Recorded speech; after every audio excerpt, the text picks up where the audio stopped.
সবাইকে স্বাগত জানিয়ে শুরু করছি এশিয়ান দেশ সংবাদ। আপনাদের সাথে আছে আমি মারিয়া মিকো। চলে যাচ্ছি পুরো সংবাদে। চট্টগ্রাম রফতানি প্রক্রিয়াকরণ অঞ্চল সিইপিজেডে একটি কারখানায় ভয়াবহ আগুন লেগেছে। দুপুর 2টার দিকে ইপিজেডের 5 নম্বর অ্যাডামসে কাপ নামের কারখানায় আগুনের সূত্রপাত হয়। আগুন নিয়ন্ত্রণে ফায়ার সার্ভিসের 16টি ইউনিট কাজ করছে। পাশাপাশি বাংলাদেশ নৌবাহিনী ও বিমান বাহিনী যোগ দিয়েছে আগুন নিয়ন্ত্রণে। কারখানাটিতে কত শ্রমিক ছিলেন এবং কেউ আটকা পড়েছেন কিনা তাৎক্ষণিকভাবে তা নিশ্চিত হওয়া যায়নি। স্থানীয়দের ধারণা, 9তলা ভবনটিতে 5 শতাধিক শ্রমিক কাজ করতেন। এতে হাসপাতালে ব্যবহৃত যন্ত্রপাতি তৈরি করা হতো।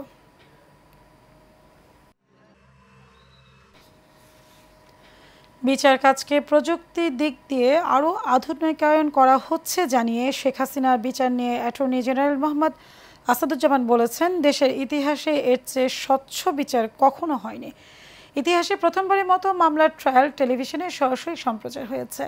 দুপুরে কুষ্টিয়া জেলা আইনজীবী সমিতির পদ্মা ভবনের নিস্তরে আয়োজিত কুষ্টিয়া জেলা আইনজীবী সমিতির ডিজিটাল ফর্ম বিক্রয় কার্যক্রম উদ্বোধন ও মতবিনিময় সভায় প্রধান অতিথি হিসেবে যোগ দিয়ে সাংবাদিকদের প্রশ্নের জবাবে তিনি এসব কথা বলেন। জেলা আইনজীবী সমিতির সভাপতি অ্যাডভোকেট মোহাম্মদ হারুনুর রশিদের সভাপতিত্বে ও সাধারণ সম্পাদক অ্যাডভোকেট সাতিল মাহমুদের সঞ্চালনায় অনুষ্ঠানে বিশেষ অতিথি ছিলেন বাংলাদেশ সুপ্রিম কোর্ট আইনজীবী সমিতির সাবেক ট্রেজারার ব্যারিস্টার রাগিব রৌফ চৌধুরী।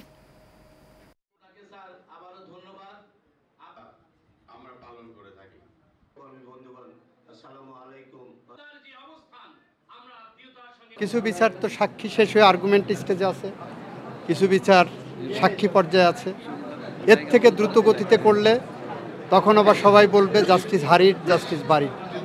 বাংলাদেশের ইতিহাসে এ ধরনের বিচার এর থেকে স্বচ্ছ বিচার হয়নি। আপনারা দেখেছেন বাংলাদেশের ইতিহাসে প্রথমবারের মতো কোনো মামলার ট্রায়াল সরাসরি টেলিভিশন চ্যানেলে দেখানো হচ্ছে। এর থেকে স্বচ্ছ বিচার আর কি দেখতে চান আপনারা? আওয়ামী লীগ সরকার শিক্ষার্থীদের নকল করার সুযোগ দিয়েছে বলে পাশের হার বেড়েছিল বলে মন্তব্য করেছেন সাবেক শিক্ষা প্রতিমন্ত্রী ডক্টর আনাম এহসানুল হক মিলন। দুপুরে চাঁদপুরে কচুয়ায় এডুকেশন রিফর্ম ইনসেন্টিভের উপর শিক্ষা ব্যবস্থার মান উন্নয়ন ও কারিগরি শিক্ষার গুরুত্ব বিষয়ে কনফারেন্সে প্রধান অতিথির বক্তব্যে এ মন্তব্য করেন তিনি। এ সময় তিনি আরও বলেন, এডুকেশন রিফর্ম ইনসেন্টিভের উপর সকল শিক্ষার্থীদের যুগোপযোগী আধুনিক শিক্ষা ব্যবস্থার মান উন্নয়ন ও কারিগরি শিক্ষার গুরুতর বিষয়ে মোটিভেট করা হচ্ছে। শিক্ষার্থীদের আধুনিক শিক্ষার পাশাপাশি কারিগরি শিক্ষার দক্ষ করে গড়ে তুলতে হবে। সুনামগঞ্জের জাদুকটা নদীতে অবৈধ বালু উত্তোলন নিয়ন্ত্রণের বাইরে চলে যাচ্ছে বলে জানিয়েছেন সুনামগঞ্জ ব্যাটালিয়ন 28 বিজিবির অধিনায়ক lieutenant colonel AKM Zakaria Kadir. সকালে এক সংবাদ সম্মেলনে তিনি বলেন, সাম্প্রতিক সময়ে জাদুকাটা নদীতে ইজারা বহির্ভূত এলাকা থেকে কুচক্রী মহল এবং অসাধু বালু ব্যবসায়ীরা অবৈধভাবে বিপুল পরিমাণ বালু উত্তোলন করেছে। এতে নদীর পাড় ভাঙনের ফলে ব্যাপক ক্ষতি হওয়ার আশঙ্কা রয়েছে। এদিকে বালু লুট বন্ধে লাউরগড় বিপত্তিতে অতিরিক্ত সদস্য ও নৌযান মোতায়েনের পাশাপাশি নিয়মিত টাস্কফোর্সের অভিযান চালানো হচ্ছে বলেও জানান তিনি।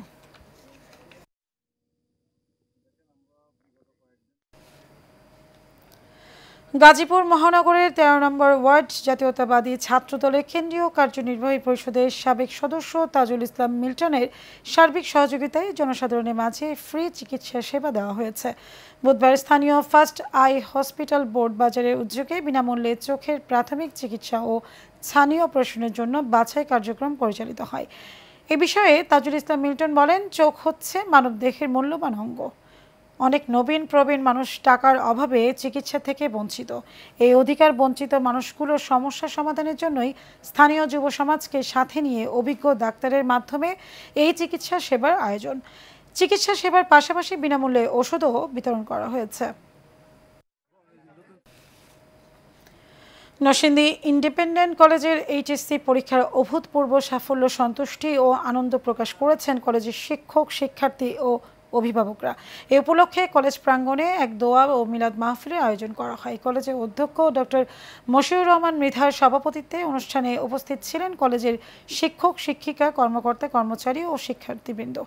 অনুষ্ঠানের শেষে কলেজের পক্ষ থেকে কৃতী শিক্ষার্থীদের অভিনন্দন জানানো হয় এবং তাদের জন্য দোয়া করা হয়।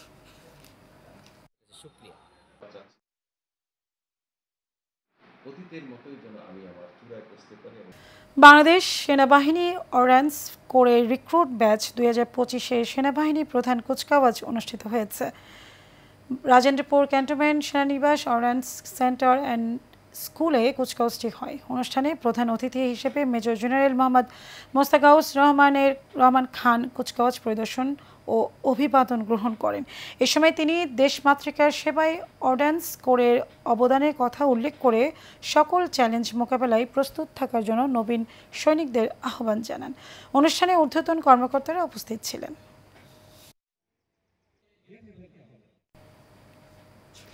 নীলফামারী সৈয়দপুর সেনানিবাসে শহীদ ক্যাপ্টেন নুরুল আফসার প্যারেড গ্রাউন্ডে সেনাবাহিনী প্রধান কুচকাওয়াজ অনুষ্ঠিত হয়েছে। এতে প্রধান অতিথি ছিলেন বাংলাদেশ পল্লী বিদ্যুৎ আইন বোর্ডের chairman M colonel command of the corps major general M Ziaul Azim. এ সময় এম সেন্টার অ্যান্ড স্কুলের commandant brigadier general Abdul Wares Khan ও সামরিক বেসামরিক প্রশাসনের কর্মকর্তা সহ অন্যরা উপস্থিত ছিলেন।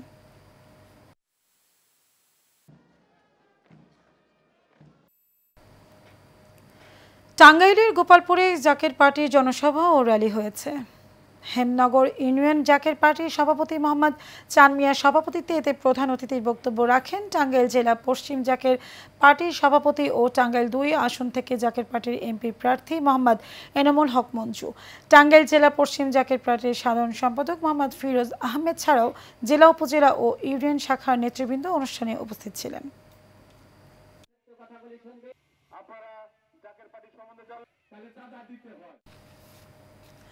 ময়মনসিংহ 2 আসনে বিএনপি মনোনয়ন প্রত্যাশী ময়মনসিংহ উত্তর জেলা স্বেচ্ছাসেবক দলের সদস্য সচিব মহিবুল হক টুটুলের নেতৃত্বে মোটরসাইকেলের শোভাযাত্রা হয়েছে। মঙ্গলবার বিকেলে নির্বাচনী শোডাউন নিয়ে ফুলপুর থেকে শুরু হয় উপজেলা গুরুত্বপূর্ণ এলাকা প্রদক্ষিণ করে তিনি যুবদল, স্বেচ্ছাসেবক দল ও ছাত্রদলের হাজারো নেতাকর্মীতে অংশ নেন। শোডাউনে বিএনপি নেতা টুটুল ছাদ খোলা গাড়িতে জাতীয় পতাকা হাতে জনতাকে শুভেচ্ছা জানান এবং গণতন্ত্রের পুনর্জন্মের স্লোগান দেন। জনাব তারেকরা জানেন বিএনপি ভালোবাসার রাজনীতি করে। বিএনপি নোয়াখালীর বিচ্ছিন্ন দ্বীপ হাতিয়া উপজেলায় বিএনপিকে সুসংগঠিত করতে ও দলের ভারপ্রাপ্ত চেয়ারম্যান তারেক রহমান ঘোষিত রাষ্ট্র কাঠামো মেরামতের 31 দফার লিফলেট বিতরণ করা হয়েছে। বুধবার সন্ধ্যায় হাতিয়া বাজার উপজেলা বিএনপির সাবেক সাধারণ সম্পাদক আগামী নির্বাচনে মনোনয়ন প্রত্যাশী প্রকৌশলী তানভীর উদ্দিন রাজীব এই লিফলেট বিতরণ করেন। এর আগে হাতিয়ায় চেয়ারম্যান ঘাট থেকে গণমিছিল নিয়ে সন্ধ্যায় হাতিয়া বাজারে লিফলেট বিতরণ ও গণমিছিল করেন বিএনপি নেতা প্রকৌশলী তানভীর উদ্দিন রাজীব। এ সময় আরও উপস্থিত ছিলেন উপজেলা কৃষক দলের যুগ্ম আহ্বায়ক হুমায়ুন কবির, ছাত্রদলের সাবেক আহ্বায়ক আরিফিন আলী সহ অনেকে। শরীয়তপুরে বিএনপির ভারপ্রাপ্ত চেয়ারম্যান তারেক রহমান ঘোষিত রাষ্ট্র কাঠামো মেরামতের 31 দফা বাস্তবায়নের লক্ষ্যে লিফলেট বিতরণ ও গণসংযোগ করেছেন বিএনপির কেন্দ্রীয় নির্বাহী কমিটির অন্যতম সদস্য এবং শরীয়তপুর 2 আসনের বিএনপি মনোনয়ন প্রত্যাশী মহিউদ্দিন আহমেদ জিন্টু। শরীয়তপুরের নড়িয়া উপজেলার ভোজেশ্বর বাজারে মহিউদ্দিন আহমেদ জিন্টু স্থানীয় ব্যবসায়ীদের হাতে লিফলেট তুলে দেন এবং সাধারণ মানুষের সঙ্গে কুশল বিনিময় করেন। এ সময় আরও উপস্থিত ছিলেন ফজলুর রহমান কাজল, আলী হায়দার খান সহ অন্যরা। সাধারণ মানুষের মাঝে বিলিয়ে দিচ্ছি এই লিফলেটের মাধ্যমে। এবং বিএনপির 31 দফা বাস্তবায়ন ও ধানের শীষের পক্ষে জনসমর্থনের লক্ষ্যে সুনামগঞ্জে গণসংযোগ ও মহিলা সমাবেশে অনুষ্ঠিত হয়েছে। দুপুরে বাংলাদেশ জাতীয়তাবাদী মহিলা দল সুনামগঞ্জ সদর পৌরসভা ও বিশ্বম্বরপুর উপজেলা শাখার আয়োজন সমাবেশটি হয়। মহিলা দল জেলা শাখার সভাপতি লুৎফ আনোয়ারের সভাপতিত্বে ও সাধারণ সম্পাদক অ্যাডভোকেট হাফেজা ফেরদৌস লিপনের সঞ্চালনায় সমাবেশটি হয়। এতে প্রধান অতিথি ছিলেন জেলা বিএনপির সাবেক সাধারণ সম্পাদক অ্যাডভোকেট নুরুল ইসলাম নুরুল।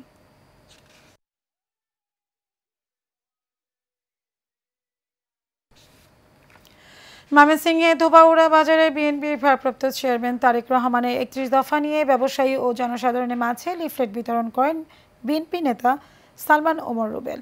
এ সময় বাজারের বিভিন্ন অলিগলিতে তৃণমূল পর্যায়ে ধানের শীষে প্রচারণা চালানো হয়। এ সময় ধোবাউড়া বিএনপির স্থানীয় নেতাকর্মীরা উপস্থিত ছিলেন। লিফলেট বিতরণকালে রাষ্ট্র কাঠামো মেরামতে তারেক রহমানের পরিকল্পনা তুলে ধরেন নেতাকর্মীরা।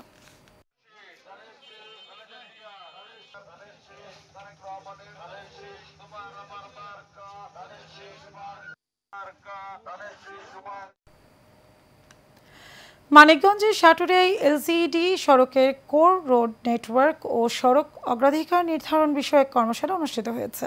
সাটুরিয়া উপজেলা নির্বাহী কর্মকর্তা মোহাম্মদ ইকবাল হোসেনের সভাপতিত্বে এতে প্রধান অতিথি হিসেবে উপস্থিত ছিলেন মানিকগঞ্জ এলজিইডির নির্বাহী প্রকৌশলী ABM খোরশেদ আলম। মুখ্য আলোচক হিসেবে উপস্থিত ছিলেন বেটস কনসাল্টিং সার্ভিসেস লিমিটেডের টিম লিডার মহিদুর রহমান খান।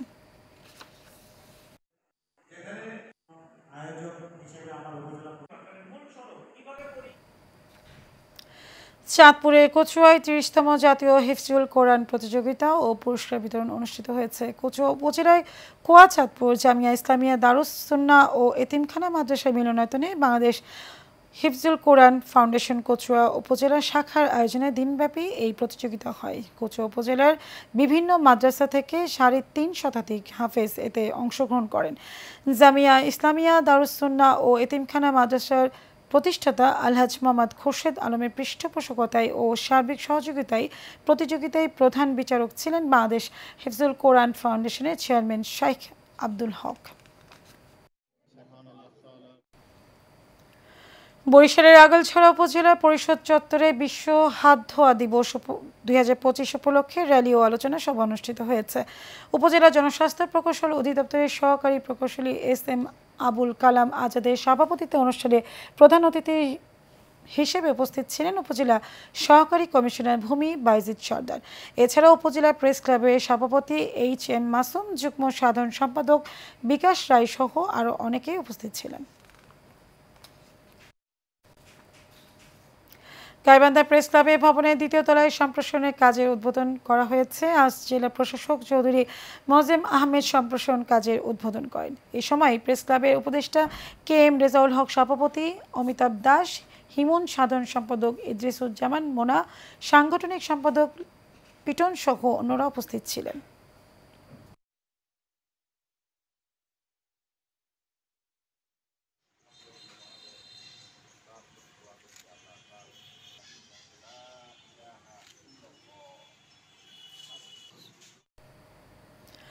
কুড়িগ্রামের রাজীবপুরে জোরপূর্বক বিবাহ বন্ধে স্থানীয় সরকারের উদ্যোগে পরিকল্পনা এবং বাজেট পদ্ধতি ও বিশ্লেষণ করার দক্ষতা উন্নয়ন বিষয়ক সংলাপ হয়েছে। প্ল্যান ইন্টারন্যাশনাল বাংলাদেশের আর্থিক ও কারিগরি সহযোগিতায় RDRS Bangladesh child not bride প্রকল্পের উদ্যোগে ইউনিয়ন যুব নেতাদের সাথে এই সংলাপ হয়। এতে উপস্থিত ছিলেন উপজেলার সহকারী যুব উন্নয়ন কর্মকর্তা Mahbubur Rahman, Rajibpur UP panel chairman Nurul Islam সহ অনেকে।